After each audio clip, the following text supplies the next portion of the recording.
I have always believed that life has a way of moving in cycles. Love, loss, the rising and falling tides of memory. I thought my life had settled into a calm rhythm, a quiet existence built on shared routines and silent understanding with Martin, my husband of 50 years. It wasn't until Ellis came into my life that I realized how thin that veneer was, how fragile the stability I thought I had built truly was. Ellis was not simply a man, nor merely a distraction from the shadows that had settled over my life. He was young, he was fire, and he saw me with a depth that both thrilled and terrified me. But I didn't see then the storm he would bring with him, the wounds he would tear open, the past he would unravel with a precision that felt almost cruel. My love for him wasn't simple. It was layered, filled with regret, with longing, with truths I was not ready to face. It was a dimly lit room in an old, elegant hall that echoed the quiet murmurs of admiration and polite conversation. I remember how the room seemed to hold its breath when I played that night, my fingers moving over the keys with a precision and emotion honed over decades of dedication to music. Martin had insisted I play, despite my reluctance. I'd retired years ago, no longer accustomed to the spotlight, but he assured me that this would be different. Smaller, more intimate. And he was right.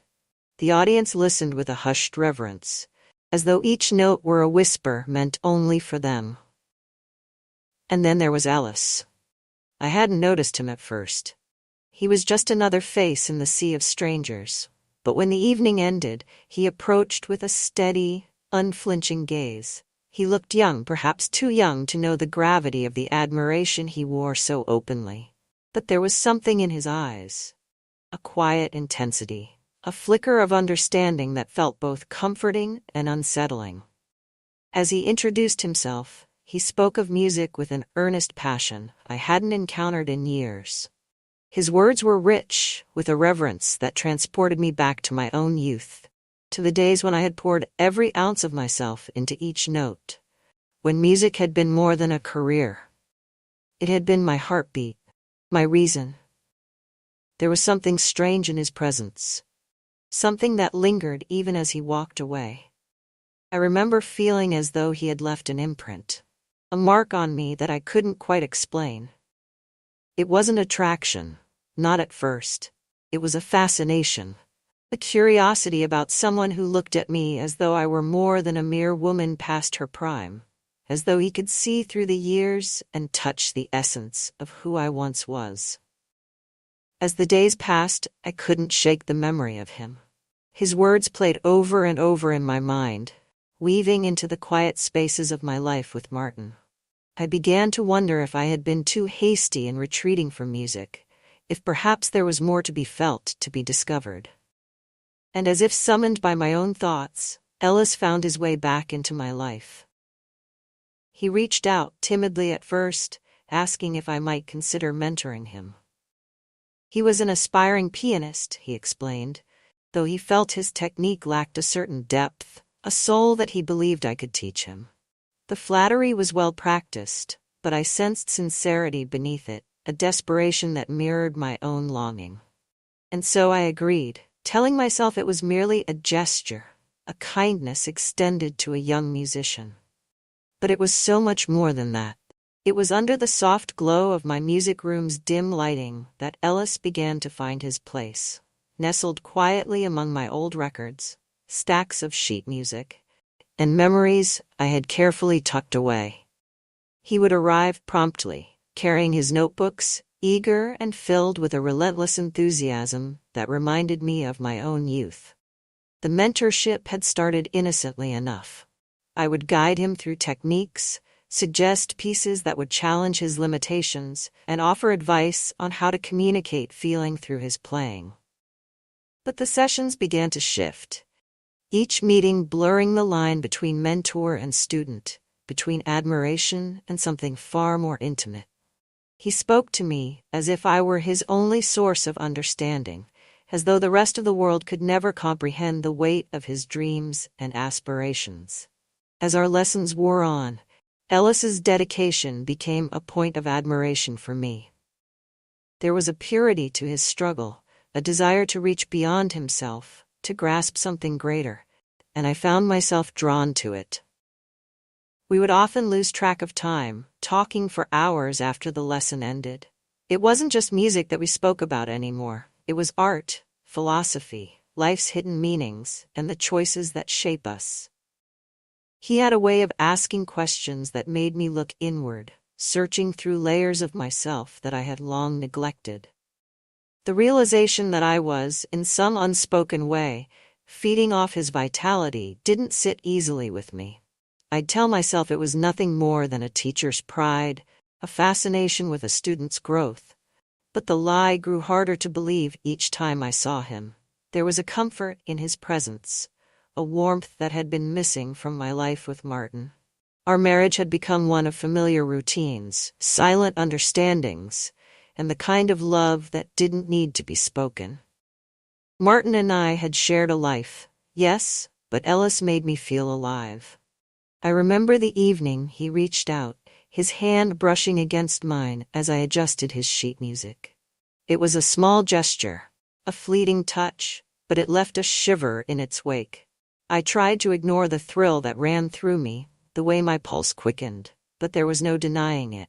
I was slipping, caught between the life I had built and the life I was rediscovering. One rainy afternoon, as we worked through a particularly difficult piece, I felt the weight of Ellis's gaze linger. His eyes held a warmth that seemed to peel back layers I'd long hidden away, stripping me of the composure I had so carefully maintained. He didn't say a word, but there was something in his expression that made it clear he knew the effect he had on me, that he could sense the quiet ache growing between us. I tried to continue with the lesson, to ignore the pull between us, but my hands shook as I moved over the keys, the melody faltering under the pressure of my own emotions. I could feel him watching, his presence like a slow-burning flame, igniting something I hadn't felt in decades. When I turned to face him, the words I had meant to say vanished, replaced by an unspoken understanding. He leaned closer, his breath warm against my skin, and in that moment, everything else faded away. The years, the commitments, the quiet life I had built. I felt his lips brush against mine, a tentative touch that grew bolder as we surrendered to the connection between us. It was electric, overwhelming, and for the first time in years, I felt truly seen. When we finally pulled away, I was flooded with a mixture of exhilaration and regret. The realization of what I had done washed over me, a stark reminder of the line I had crossed. I wanted to speak, to find the words to explain, to apologize, but the look in his eyes silenced me. He understood, in a way that no one else could. That night, I lay awake, reliving the moment, torn between the desire that had ignited something deep within me and the guilt that gnawed at the edges of my heart. I knew the risk, the consequences that awaited me, but a part of me couldn't bring itself to care. For the first time in years, I felt alive, even as I felt myself slipping further into the depths of something I could never fully control. In the days that followed, I became painfully aware of the distance growing between Martin and me. He would watch me with an intensity I hadn't seen before, his gaze sharp and questioning, as if he could sense the change but couldn't quite place it. Martin had always been a man of quiet understanding, the kind who saw more than he let on. And now his silence weighed heavily on me, a reminder of the trust I had betrayed. I found myself pulling away, avoiding the little moments we once shared, the coffee in the mornings, the quiet evenings by the fire. Each interaction felt like a lie, a pretense that I couldn't maintain under the weight of my own guilt. Martin, ever perceptive, began to notice my distraction, the way my eyes would drift, my thoughts elsewhere. He would reach for my hand, his touch tentative, as though he were afraid I might break under the pressure of his concern. One evening, as we sat together in the fading light of our living room, he finally spoke, his voice tinged with a sadness that pierced through my heart. He didn't ask outright, he simply expressed his worry.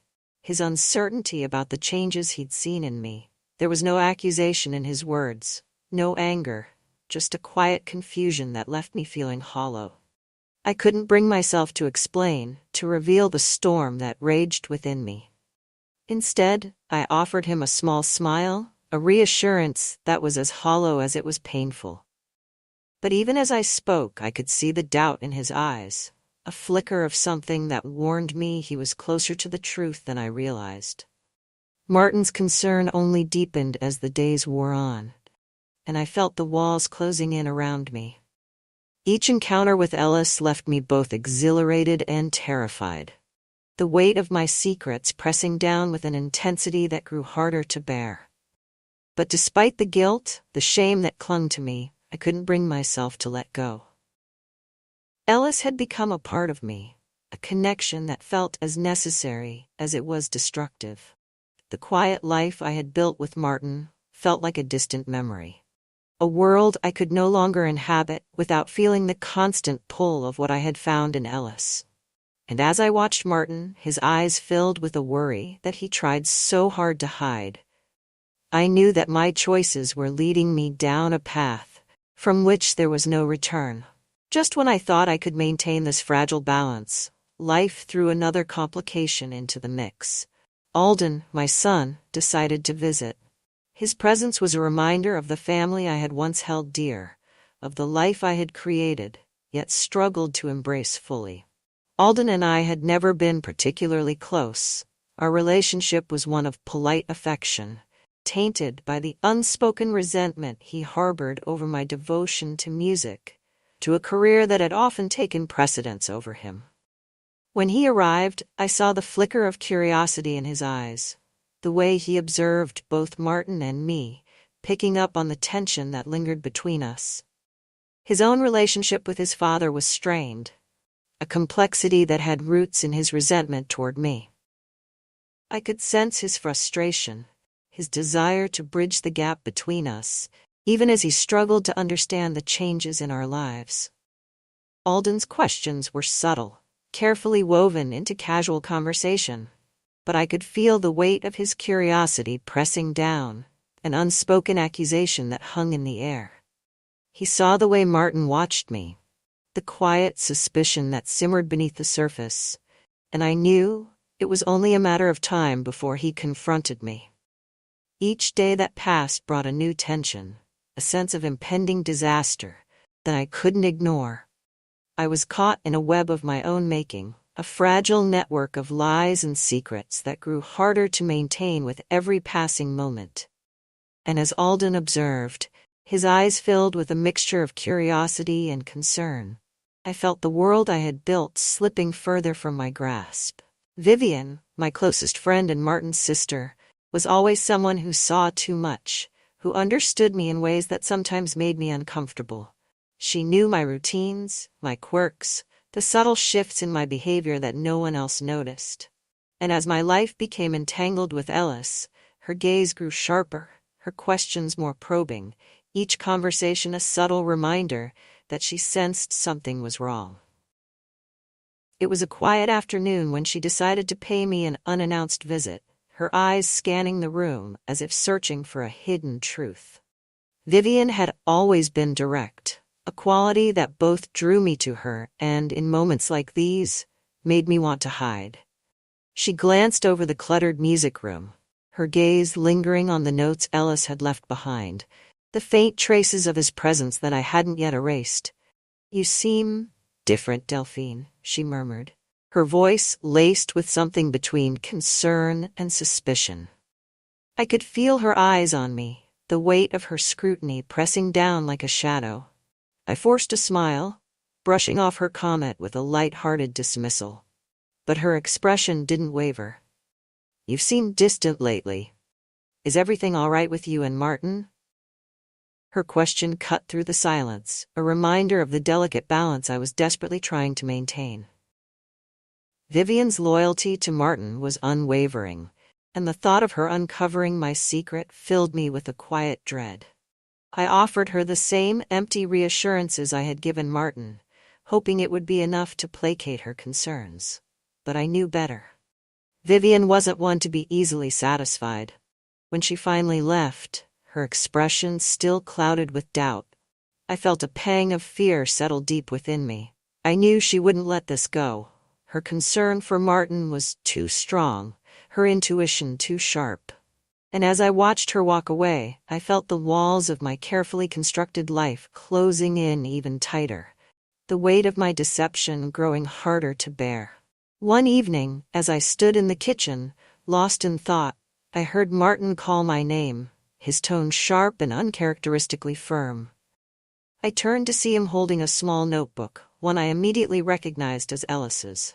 I had forgotten it in my haste, left carelessly among my own belongings, a remnant of the life I had been so desperately trying to keep hidden. Martin's expression was a mixture of confusion and hurt, his eyes searching mine for answers that I couldn't bring myself to give. "Whose is this?" he asked, his voice laced with a suspicion that felt like a knife twisting in my chest. I tried to explain, to weave a half-truth about Ellis being a student, someone I was helping as a mentor. But even as the words left my mouth, I could see that he didn't believe me. The cracks in my story were too obvious, the guilt too evident in my eyes. Martin's silence weighed heavily in the room, his gaze filled with an unspoken accusation that left me feeling exposed. He didn't press further, didn't demand an explanation. But the disappointment in his eyes was more painful than any words he could have said. And as he walked away, leaving me standing alone in the empty kitchen, I felt the full weight of my choices settle over me, the realization that I had crossed a line I could never uncross. The next time I saw Ellis, his demeanor was different, a subtle shift in his gaze that hinted at a depth I hadn't seen before. We sat together in the dim light of the music room, the silence between us thick with unspoken words. I could feel something simmering beneath the surface, a tension that neither of us could ignore. After a long pause, Ellis spoke, his voice barely above a whisper. He told me about his past, about a family he'd lost, a father who had abandoned him under circumstances he had never fully understood.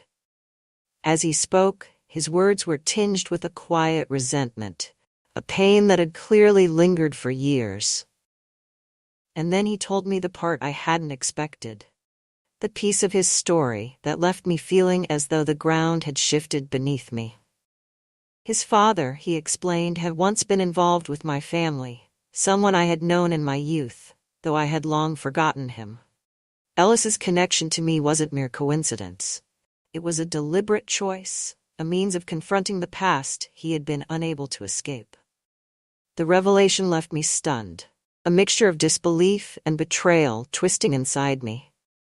I had thought our connection was born of genuine affection, a shared passion for music and life. But now I saw that he had been drawn to me, not for who I was, but for what I represented, a connection to a past he couldn't leave behind. As the truth sank in, I felt a wave of anger, of sadness, a bitter recognition that the bond I had cherished was nothing more than a fragile illusion. And in that moment, I knew that whatever we had shared was over, tainted by the weight of secrets neither of us could fully understand.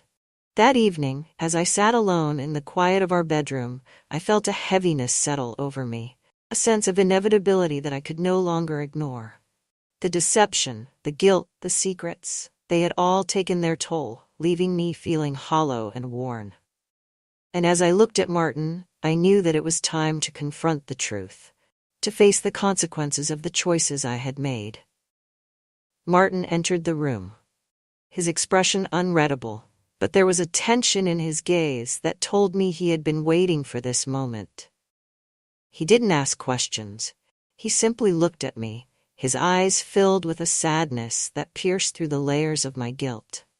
In that moment, I confessed everything, the affair, the lies, the secrets I had hidden away.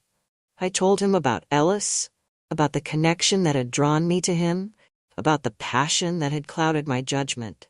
My words tumbled out in a torrent of regret and sorrow, each confession a weight lifted from my shoulders, even as it left me feeling more exposed. Martin listened in silence, his expression one of quiet resignation. He didn't interrupt, didn't offer forgiveness or condemnation, but the hurt in his eyes spoke louder than any words could. When I finished, the room was filled with a heavy silence, a stillness that felt both comforting and suffocating. Finally, Martin spoke, his voice barely a whisper. He didn't offer me comfort, didn't reassure me that we would find a way through this. Instead, he simply looked at me with a sadness that was almost unbearable. A reminder of the life we had built together, a life I had put at risk for a fleeting moment of passion. And as he walked away, leaving me alone in the quiet emptiness of our bedroom, I felt the full weight of my actions. The realization that I had betrayed not only Martin, but the life we had shared. The love we had built over years of trust and understanding. Word of my betrayal spread through the family with a quiet ferocity, a ripple that left no one untouched. Vivian, ever the protector of family loyalty, couldn't bear the thought of the fractures I had caused. She reached out to Alden, organizing a gathering, a last-ditch effort to salvage the family bonds I had so carelessly jeopardized. We met in Vivian's living room, a space usually filled with warmth but now heavy with unspoken tension. Alden sat across from me, his gaze a mixture of disappointment and anger, his silence more cutting than any words he could have said. I could see the hurt in his eyes, the betrayal he felt not only for what I had done to Martin, but for the ways I had neglected him throughout his life. Vivian, usually the voice of reason, struggled to hold back her own frustration. She looked at me with a mixture of sorrow and disbelief, her voice trembling as she spoke of the family I had put at risk, the lives I had affected with my choices. She didn't ask for explanations. She didn't want to understand. She simply needed to know why, to grasp the reasons behind the choices that had left our family fractured. As I sat there, surrounded by the people I loved, I felt a sense of despair that went beyond guilt. I had thought my affair with Ellis was a secret, something I could keep hidden from the world, but now I saw the damage it had wrought, the lives it had touched in ways I hadn't anticipated. And as I looked at each of them, I realized that my actions had left scars that would linger, marks of a betrayal that couldn't be easily undone. The intervention ended with a silence that spoke louder than any words, a quiet acknowledgement of the rift that now divided us. And as I left Vivian's home, I felt a hollowness settle over me, a recognition that I had lost not only my husband, but the family I had once held dear. Ellis returned to my life for one final conversation. It was a cold, gray afternoon, the kind where every sound feels muted and the world seems wrapped in a dull haze. He was quiet as he entered, his usual confidence replaced with a hesitance I hadn't seen before. He glanced around the room, his gaze lingering on the remnants of our time together, his sheet music, the notes we had scribbled during our lessons, all scattered like the echoes of our affair. As we sat across from each other, I could sense that he had come with something to say, a truth he had kept hidden, something that he could no longer ignore. His voice was soft as he began, his words laced with a quiet remorse that left me feeling uneasy. "I need to tell you something, Delphine," he murmured, his gaze fixed on the floor. "There's more to why I sought you out. Something I didn't tell you." He told me then of his connection to my family, a link I had never known existed. Ellis's father had been someone I knew in my youth, a brief acquaintance from my early days in music, a figure who had come and gone without leaving much of an impression on me. But for Ellis, his father's absence had been a defining wound, a scar that had shaped his life and left him searching for answers. As he spoke, I realized that he hadn't just been drawn to me as a mentor or even a lover. I represented something to him, a link to the life he felt had been taken from him. He had sought me out, not for who I was, but for the pieces of his father he hoped to find within me. The truth of it stung, a bitter reminder of how little I had truly understood about the person I had let into my life. I felt a wave of anger, of betrayal, a sense of having been used, even if he hadn't intended it that way. My connection to Ellis, the passion I had mistaken for love, was built on a foundation of lies and unresolved pain. As he finished his confession, he looked at me with a sorrow that mirrored my own, a silent understanding passing between us. Whatever we had shared was over, tainted by the ghosts of our pasts, by the wounds we had unknowingly inflicted on each other.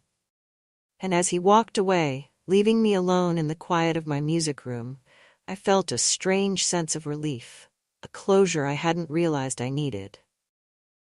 In the days that followed, I felt a hollow emptiness settle over me, a strange mix of freedom and regret that left me feeling both lost and relieved.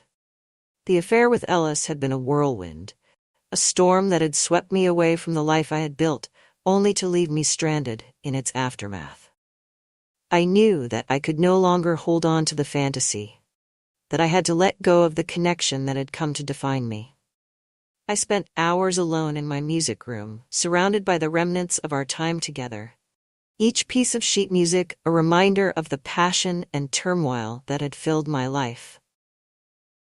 I felt as though I were mourning a part of myself, a version of me that had been awakened and then torn away. But as I looked around, I realized that it wasn't just Ellis I was letting go of. It was the illusion of control, the belief that I could live two lives without consequence. I had betrayed Martin, hurt my family, and lost myself in the process, all for the fleeting thrill of a love that was never truly mine. One evening, I gathered the pieces of our affair, the notes, the mementos, the small tokens that had come to mean so much, and placed them in a box. As I sealed it shut, I felt a sense of finality, a recognition that I was closing a chapter of my life that could never be reopened. I knew that moving forward would not be easy, that the wounds I had caused would take time to heal. But for the first time in months, I felt a glimmer of hope, a sense that I could reclaim my life, even if it would never be the same. With Ellis gone from my life, I turned to face the damage I had caused, the broken pieces of my marriage and family that lay scattered around me. Martin, though deeply hurt, had remained steadfast, a quiet presence that spoke of a love that, despite everything, hadn't been entirely shattered. I approached him one evening, my heart heavy with regret, my words filled with the sorrow and apology that I knew he deserved. I spoke of my mistakes, my failings, the weaknesses that had led me down a path of betrayal. I didn't expect forgiveness. I only hoped for understanding, a chance to rebuild what I had so carelessly destroyed. Martin listened in silence, his expression a mixture of pain and acceptance. He didn't offer me comfort, didn't brush aside the hurt I had caused. Instead, he acknowledged it, letting the weight of my actions settle between us, a reminder of the trust that had been broken. And yet, there was a faint glimmer of hope in his gaze, a quiet willingness to try, to move forward, even if the scars would never fully heal. He told me that forgiveness wasn't something he could offer easily, that it would take time, effort, and honesty. But he was willing to take that journey with me, to walk alongside me as we tried to rebuild the life we had once shared. With Alden, the road was more complicated, filled with years of resentment and misunderstanding. He was hurt not only by my betrayal of Martin, but by the years of neglect he had felt growing up, the sense that my career and my passions had always taken precedence over him. Confronting that truth was painful, a reminder of the choices I had made that had left scars not only on me, but on those I loved. I reached out to him, acknowledging the ways I had failed him, the moments I had missed, the love I had withheld in my pursuit of success. It was a slow process, filled with moments of anger, of hurt.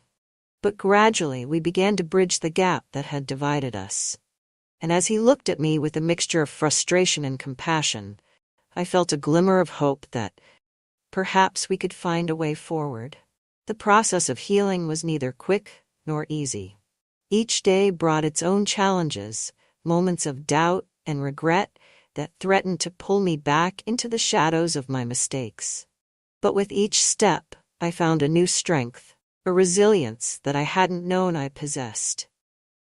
Martin and I began attending counseling, each session a chance to confront the pain we had both endured, to explore the fractures in our marriage that had led us down such a dark path. It was a painful journey, filled with moments of raw honesty that left us both feeling exposed, vulnerable. But as we shared our fears, our regrets, our hopes, I felt a new connection growing between us, a bond forged in the fires of betrayal and forgiveness. I returned to my music, pouring my emotions into each note, each melody, finding solace in the art that had once been my escape. My compositions became a way to process my pain, to express the parts of myself that words couldn't reach.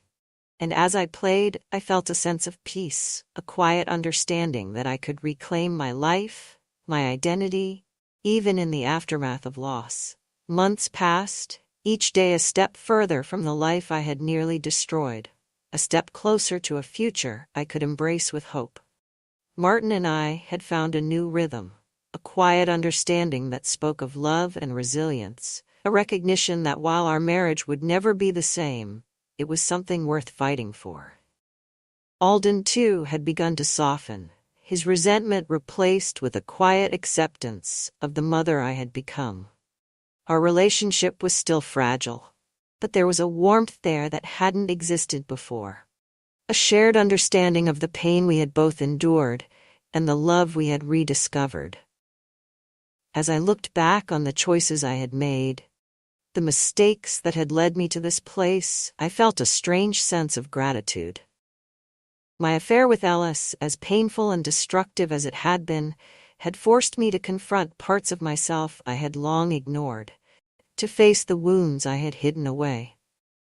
I knew that the scars of my choices would remain, a reminder of the pain I had caused, the lives I had affected. But I also knew that those scars were part of my journey, a testament to the resilience and strength that had carried me through. And as I looked toward the future, I felt a sense of peace, a knowledge that I had reclaimed my life, my purpose, my family. I had made mistakes, yes, but I had also found forgiveness, a chance to rebuild, to create something beautiful from the broken pieces of my past. In the quiet of the evening, as I sat by the piano, my fingers moving over the keys, I felt a sense of closure, a final note in the song of my redemption. And as the music filled the room, I knew that whatever lay ahead, I was ready to face it, a wiser, stronger woman who had learned the true meaning of love, loss, and forgiveness.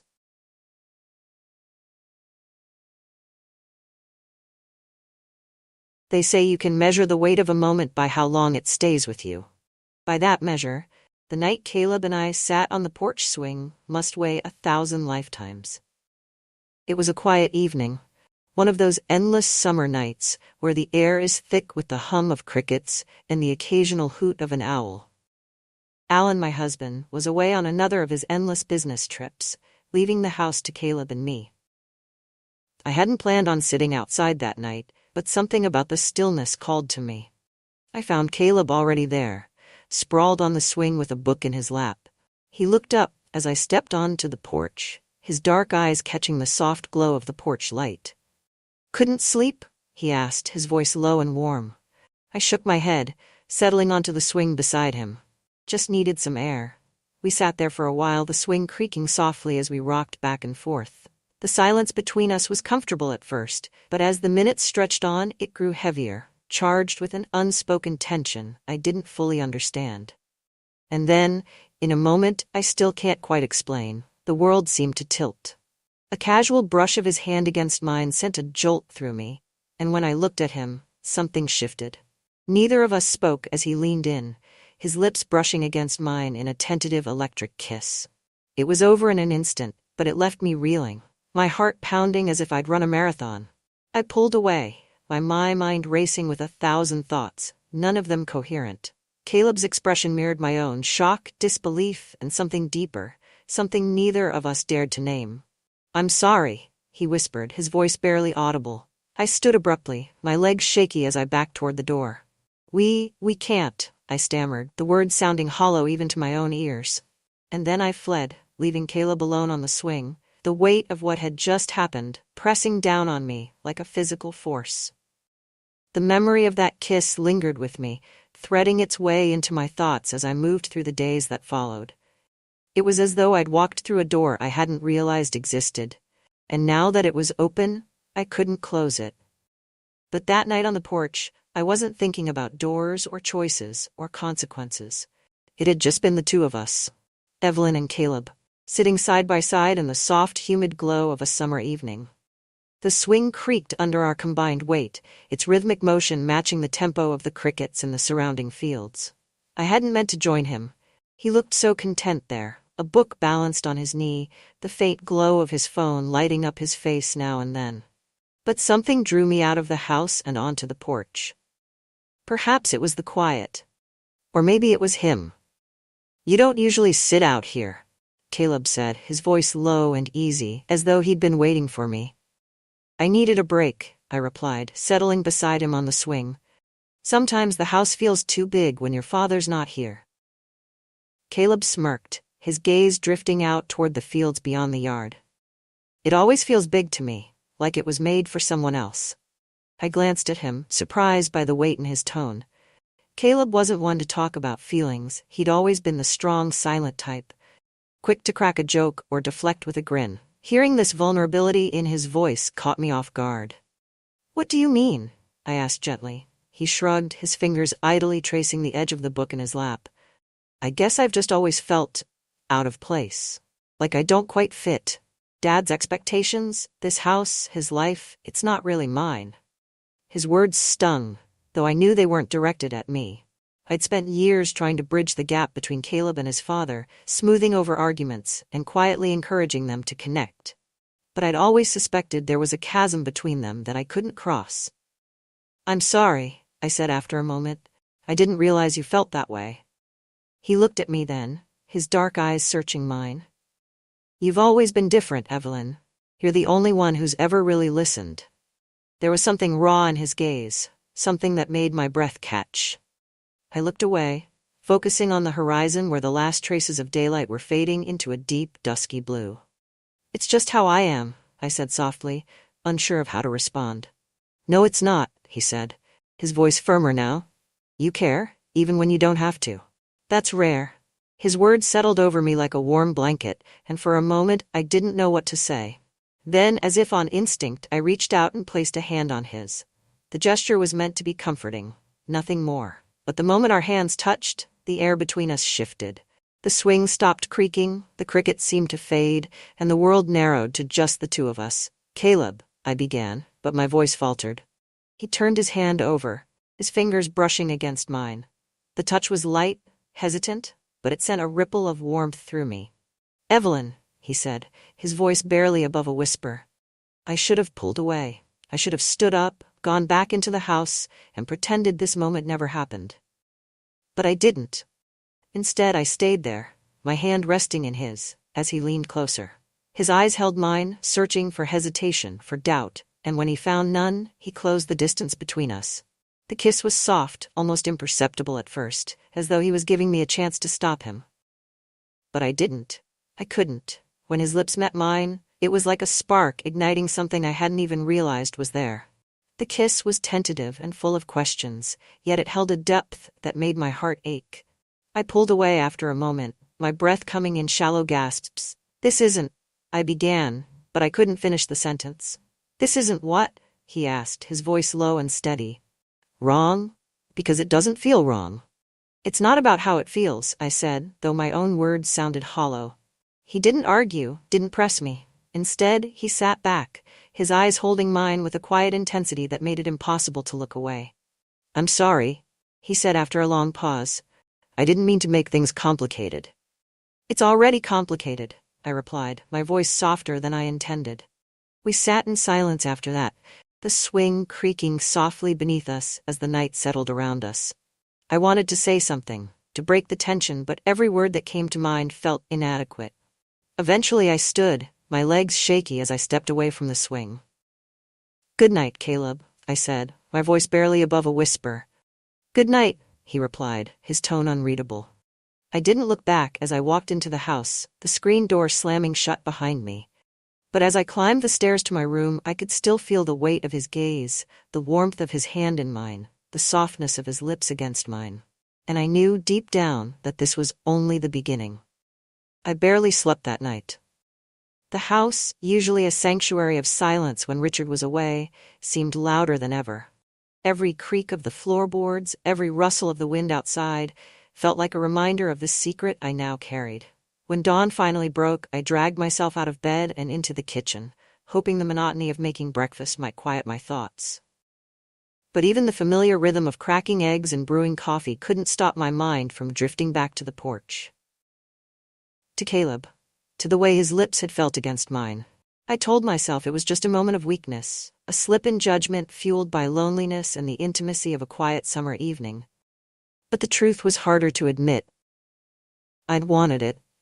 The sound of footsteps on the stairs pulled me from my thoughts. I turned to see Caleb entering the kitchen, his hair tousled, his t-shirt rumpled as if he'd barely slept either. "Morning," he said, his voice scratchy but warm. "Morning," I replied, trying to keep my tone neutral. He poured himself a cup of coffee and leaned against the counter, watching me as I flipped the eggs in the skillet. His presence filled the room, and I felt the tension rise like steam from the stove. "I've been thinking about last night," he said finally, his voice soft. I froze, my hand gripping the spatula a little too tightly. "Caleb, we can't." "I know," he interrupted, his gaze steady. I don't regret it." His words hit me like a punch to the gut. I turned to face him, my chest tightening as I met his eyes. "You should," I said, though my voice wavered. "Do you?" he asked, stepping closer. I opened my mouth to respond, but no words came. Did I regret it? I should have, but the truth lodged itself in my throat like a stone. The sound of my phone buzzing on the counter saved me from answering. I grabbed it quickly, grateful for the distraction, but the relief was short-lived when I saw the name on the screen. Miriam. Miriam had been my closest friend for years, the kind of person who could read me like an open book, no matter how hard I tried to hide. We met for coffee later that morning at the little cafe in town, and I spent the entire drive rehearsing ways to deflect her inevitable questions. She was already seated at our usual table when I arrived, her curly auburn hair pulled back into a loose ponytail. "There you are," she said with a smile. "I was starting to think you'd forgotten about me." "Never," I said, forcing a laugh as I slid into the chair across from her. She studied me for a moment, her green eyes narrowing. "You look tired. Everything okay?" "Just didn't sleep well," I said, waving a hand dismissively. "You know how it is when Richard's away. The house feels empty." Miriam tilted her head, her expression softening. "I get that. But you've been looking a little off for a while now. Is there something you're not telling me?" "No," I said quickly, too quickly. Her eyes narrowed again, and I cursed myself for being so transparent. But before she could press further, the waitress arrived with our drinks, and the conversation shifted to safer territory. Gossip about the neighbors, updates on Miriam's never-ending home renovation projects, and plans for the upcoming town fair. Still, I couldn't shake the feeling that she saw through me. When I returned home that afternoon, the house was quiet. Caleb wasn't in the living room or the kitchen, and for a moment I thought he might have gone out. But then I heard the faint sound of music coming from the back porch. I found him there, sitting on the steps with his phone in one hand and a beer in the other. He looked up when he saw me, his expression unreadable. "Hey," he said, his voice low. "Hey," I replied, stepping onto the porch. For a moment, neither of us spoke. The weight of the previous night hung heavy between us, an unspoken question neither of us dared to answer. Finally, Caleb broke the silence. "You're mad at me?" "No," I said quickly, though the word felt like a lie. "Then what?" he asked, turning to face me fully. I sighed, leaning against the railing. "I'm mad at myself," I admitted. "Because I should have stopped it? Because I didn't." He stood then, closing the distance between us in a few steps. "It wasn't just you, Evelyn. We're both in this." His words were like a lifeline and an anchor all at once, grounding me and pulling me deeper into something I wasn't sure I could escape. "We can't." I said, my voice barely above a whisper. He reached out, his fingers brushing mine. Why not? Because it's wrong, I said, though the conviction in my voice was fading. Is it? He asked, his gaze steady. Or are we just afraid of what people would think? His words hung in the air, challenging everything I'd told myself to believe. I pulled my hand away, stepping back. I need time, I said finally, my voice shaking. Caleb nodded, his expression softening. Take all the time you need, he said. I'm not going anywhere. That night, as I lay in bed staring at the ceiling, I replayed his words over and over in my mind. I knew what was at stake, knew the risks we were taking. But for the first time in years, I felt something I hadn't even realized I was missing. Alive. And that terrified me more than anything else. The days following my conversation with Caleb passed in a strange limbo. I buried myself in routine, cleaning, gardening, running errands, anything to keep my mind from drifting back to that night on the porch. But no matter how hard I tried, the memory of his words, his touch, lingered like a song I couldn't stop humming. Caleb, for his part, seemed content to give me space. He wasn't cold or distant, but he didn't push either. It was as though we'd reached a fragile truce, both of us treading carefully around the growing tension between us. Then, one afternoon, the truce shattered. It started innocently enough. I'd decided to clean out the barn, a task I'd been putting off for months. The place was a mess of old furniture, broken tools, and cobwebs, and I was determined to make some progress before the heat of the day became unbearable. I was halfway through dragging an old rocking chair to the door when Caleb appeared in the doorway, his shadow stretching long across the dusty floor. Need a hand? He asked, his tone light. I straightened, brushing a strand of hair from my face. You don't have to. I know you hate this stuff. He grinned, stepping inside. Maybe I just wanted to keep you company. I rolled my eyes but didn't argue. Together, we worked in companionable silence, hauling out broken chairs and stacks of old magazines. The barn grew hotter as the sun climbed higher, and soon, my shirt clung to my back with sweat. I think that's the last of it, I said, wiping my forehead as I leaned against the workbench. Caleb set down a crate of tools and turned to face me, his chest rising and falling with the effort of lifting. You've been avoiding me, he said abruptly. The words caught me off guard. I haven't. You have, he interrupted, his gaze steady. And I get it, I do, but you don't have to keep punishing yourself, Evelyn. I'm not punishing myself, I said, though the words felt hollow. He stepped closer, his expression softening. Then what are you doing? I looked away, my fingers gripping the edge of the workbench. I'm trying to figure out how to stop this before it gets any worse. Worse, he echoed, his voice tinged with disbelief. You make it sound like this is some kind of disaster. Isn't it? I asked, meeting his gaze. You're my stepson, Caleb. This isn't normal. Who cares about normal? He said, his voice rising. I care about you. Doesn't that count for something? His words hung in the air, raw and unguarded. For a moment, all I could hear was the sound of my own breathing, the distant hum of cicadas outside. It's not that simple, I said finally, my voice barely above a whisper. Maybe it is, he replied, taking another step closer. I could feel the heat radiating from his skin, the intensity of his gaze pulling me in. My heart pounded as he reached out, his hand brushing against mine. Caleb, I began, but the rest of the words caught in my throat as he leaned in. This time, there was no hesitation. His lips found mine, with a confidence that sent a jolt through me, and before I could stop myself, I was kissing him back. The world around us seemed to blur, the dust and heat and sunlight fading into nothing as I lost myself in him. His hands were warm and steady as they settled on my waist, pulling me closer, and for a moment I forgot everything. Richard, the house, the consequences. When we finally broke apart, I was breathless, my cheeks flushed. We can't do this, I said, though the words lacked conviction. Yes, we can, he replied, his voice steady. If we want to. The barn wasn't the last place. In the weeks that followed, Caleb and I found ourselves drawn together again and again, each encounter a little riskier than the last. There was the night at the cabin, when I'd gone there to clear my head and found him waiting, his presence as natural as the rustling of the trees outside. We'd spent hours talking, our voices barely above whispers, until the distance between us dissolved once more. Then there was the drive into town for groceries, when a sudden rainstorm forced us to pull over on the side of the road. The intimacy of the car, the sound of the rain pounding against the roof, created a tension so thick I could barely breathe. And then, there was the night Richard came home early. I was in the kitchen setting the table for dinner when I heard the sound of his car pulling into the driveway. My stomach dropped. It was too early for him to be home.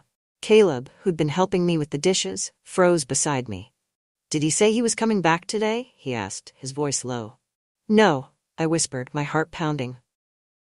We moved quickly, Caleb grabbing the dish towel and retreating to the living room as I tried to compose myself. When Richard walked through the door, he looked tired but pleased, his briefcase slung over one shoulder. "Surprise," he said with a grin, leaning in to kiss my cheek. "You're home early," I said, forcing a smile. "Thought I'd take a break from the chaos," he replied, glancing into the living room. "Caleb, good to see you." "You too, Dad," Caleb said, his tone casual. The dinner that followed was one of the most excruciating experiences of my life. Every glance, every movement felt magnified, and I was painfully aware of Caleb's presence at the table. I could feel his gaze on me, even when I wasn't looking, and the weight of our secret pressed down on me like a stone. Afterward, as Richard settled into the living room with his laptop, Caleb found me in the kitchen. "That was close," he said, his voice low. "Too close," I replied, my hands trembling as I loaded the dishwasher. "We'll be more careful," he said, his hand brushing mine. "We have to stop," I whispered, though even as I said it, I knew I didn't mean it. Caleb's eyes searched mine, and he nodded slowly. "If that's what you want." But it wasn't what I wanted, and we both knew it. The trouble with secrets is they're never as hidden as you think. They have a way of seeping into the edges of your life, coloring even the most ordinary moments. I'd been careful, or at least, I thought I had. But the evening Miriam confronted me, I realized how much I'd underestimated her. It was a weeknight, and Miriam had stopped by unannounced, carrying a bottle of wine and a plate of cookies she'd made for some church fundraiser. Richard had gone to bed early, and Caleb was out on one of his late-night drives, leaving the house quiet and still. "Thought you could use some company," Miriam said cheerfully as she set the plate on the counter. I forced a smile, my heart already racing. "Always. Let me grab some glasses." We settled in the living room, the wine between us, and for a while, the conversation was easy. She told me about her ongoing feud with the HOA, about the new couple who'd moved in down the street, about her daughter's upcoming wedding. But then her tone shifted, her eyes narrowing slightly as she leaned forward. "Evelyn," she said, her voice quieter now, "can I ask you something?" My stomach tightened. "Of course." "It's about Caleb," she said, watching me closely. I froze, the wine glass halfway to my lips. "What about him?" Miriam hesitated, her gaze searching mine. "It's probably nothing, but the other day at the grocery store I saw the two of you. And—" She trailed off, her expression hard to read. "And what?" I prompted, my voice steadier than I felt. She leaned back, sighing. "It's just, you seemed close. I mean, I know you're close, but this felt different." The room seemed to close in around me, the walls pressing closer with every word. I forced a laugh, shaking my head. "Miriam, you're imagining things. Caleb and I were just running errands." "Maybe," she said, though her tone suggested she didn't believe me. "But I know you, Evelyn, and I know when something's not right." I set my glass down, my hands trembling. "There's nothing to worry about," I said firmly. Miriam studied me for a long moment, then nodded slowly. "If you say so." But the doubt in her eyes lingered, and I knew the conversation was far from over. That night, I found Caleb in the garage, leaning against the hood of his car with his arms crossed. He looked up as I approached, his expression softening when he saw the tension in my face. "What happened?" he asked, straightening. "Miriam," I said simply. His jaw tightened. "What did she say?"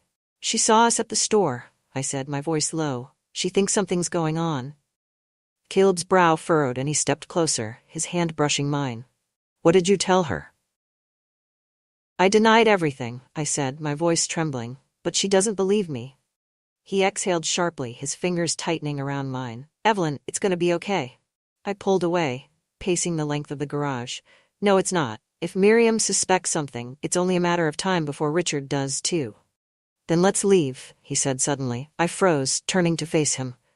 "What? Let's leave," he repeated, his voice steady. We'll go somewhere else, start over. His words sent a pang through me, of longing, of fear, of something I couldn't quite name. Caleb, that's not possible. I can't just leave. Why not? He asked, his voice rising. Because of Richard? Because of what people might think? Because of everything, I said, my voice breaking. My life is here, Caleb, my whole life. His expression softened, and he stepped closer, his hands settling on my shoulders. What kind of life is it if you're not happy? I didn't have an answer. The turning point came 2 days later, during a storm that rolled in unexpectedly, bringing sheets of rain and howling winds. Richard was out at a business dinner, leaving Caleb and me alone in the house. I was in the living room, staring out the window at the rain pounding against the glass, when Caleb found me.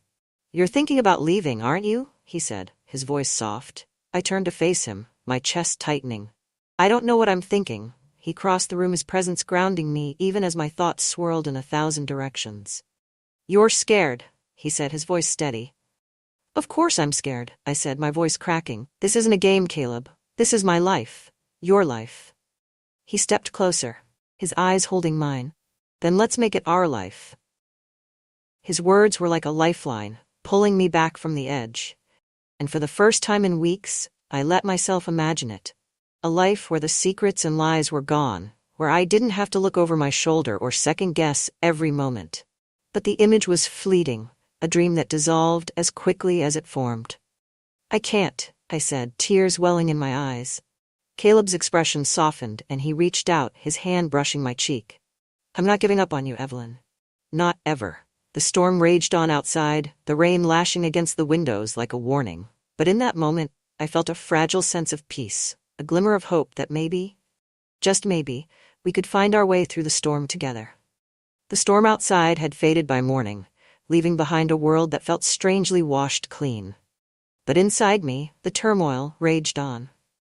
Caleb stayed out late that night, likely driving aimlessly like he often did when he needed to think. By the time I woke up, his car was back in the driveway, and the house was silent again. Richard had already left for the office, and the weight of the day pressed down on me as I stood in the kitchen, staring out at the rain-soaked yard.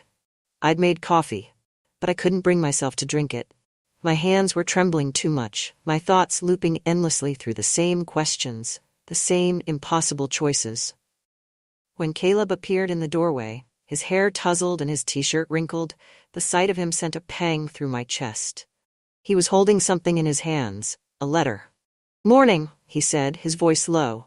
Morning, I replied, though the word came out hollow. He hesitated, his eyes searching mine. Then he crossed the room and set the letter on the counter in front of me. What's this? I asked, my heart skipping a beat. It's for you, he said simply. I picked up the envelope, my fingers brushing against the edge. It wasn't sealed, and when I opened it, I found a single piece of paper inside, written in Caleb's unmistakable scrawl. Evelyn, I meant every word I've said. About you. About us. And I know this is the hardest thing you've ever had to face, but I also know you. You're stronger than you think, braver than you realize. If you want to walk away, I'll let you. But if there's even a part of you that wants this, wants me, I'm here. I'm not going anywhere. Caleb, my hands shook as I read it, the words blurring through the tears that welled in my eyes. I looked up at him, but he wasn't watching me. His gaze was fixed on the window, his jaw tight. Why are you giving me this? I asked, my voice trembling. Because I need you to know, he said, turning to face me. No matter what you decide, I need you to know how I feel. I set the letter down carefully, my chest tight. Caleb, this isn't easy for me. I know, he said softly. The air between us was heavy, thick with all the things we couldn't say. I wanted to tell him I felt the same, that I wanted him as much as he wanted me, but the words caught in my throat. I don't want to ruin your life, I said finally, my voice barely above a whisper. You won't, he replied. But you might ruin yours if you keep pretending this doesn't matter. That evening, Richard came home early, his mood unusually cheerful.